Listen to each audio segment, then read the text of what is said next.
अरे सुबह सुबह के टाइम में आदमी चाय पियला मिजाज एकदम फ्रेश हो जाला। हमार मेहरुआ चाय लेके आई बिया। आहा, का तो चल गइल बीते। ए सुना तारू। ए अरे का तेले बरे रे। चाय है। चाय है। हाँ। चाय है। है। आरा जिला अब हिंदी बोली हाँ। हाँ। ई का बटे रे इने में ना चीनी पता चलता ना दूध पता चलता ना ये कुछ का पाई बा का। 60 रुपये लीटर दूध भइल बा। आ मलाई मार के चाय पियब मुँह हब माने 60 रुपए लीटर दूध हो जाई त आदमी खाना पीना चाय ना नहीं पी ना ना पी। ना। अब नींबुओ वाला चाय ना दे हम। नींबू 20 रुपया के एगो मिलता। खाली गर्म पानी पी ली ह। तनी एगो टेस्ट करके देख। गर्मो पानी ना दे हम। हम ना पियब चाय। मत पिया। हम ई चाय ना पियब। कल से इहो ना दे हम। ना देबू। 1100 का सिलेंडर भराता हो। आ तहरा ना बाबिए बा 60 रुपये लीटर दूध किनी 1100 अरे का तो सिलेंडर सब भराई। कुछो बराता त चायवा ऐसन देबे ऐसन चाय पियब। तो मुँह बनावो ना मुँह हब निमन मलाई मार के चाय पिए जुकुत मलाई मार के चाय पिए जो कुछ मुंह नहीं के तो कम से कम चायवा तो ढंग से दे। ना दे हम। एगो काम करिया हमरा चाय बढ़िया दे दो आ दाल में तनी मनी पानी डाल दियो पातर दाल हम दाल खाएं। 100 रुपये किलो बा। नीमक का तेल लपेट के रोटी काटते चल जिया खाते का करी रे ना खाई। ना।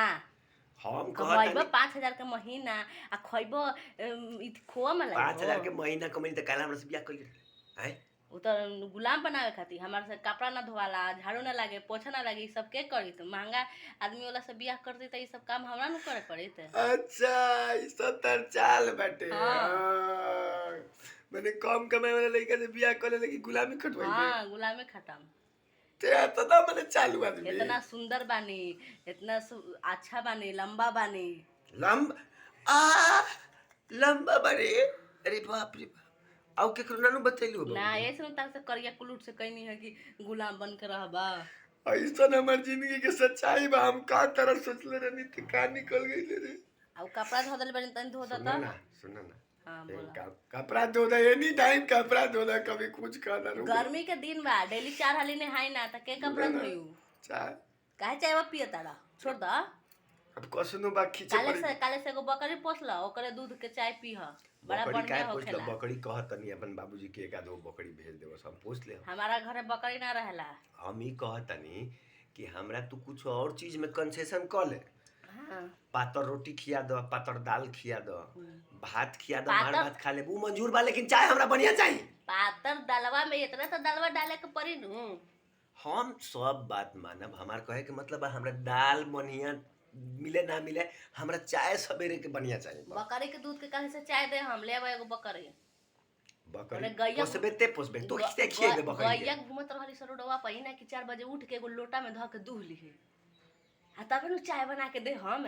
तो तू हमरा से अभी इहो सब काम करवाइबे। हाँ। अब धर लिए कोनो तो बड़ी मार तो मार 4 चटकन खाली ह का दिक्कत बा। मेहरारू ये कि यमराज बारे के ते अरे खाइए ले बच्चा झाप तक 1 लीटर दूध तले अइबा नु पी पी के मोटा जाए के। का बियाह के पास गई रे दादा। दिन भर हम चाय पियम तू हमरा एक चाय कप- ढंग के देबे कि ना ना दे हम। तलाक दे दे तारा रुक जो। डर बा कि ना दहिया में कहिए कि नहीं खे। तलाक ना कहत रही तिलाक तिलाक हमरा तिलाक हो गए कि हम कभी तोरा बोले जाए कि हमरा कुछ दो चाहे मत दो।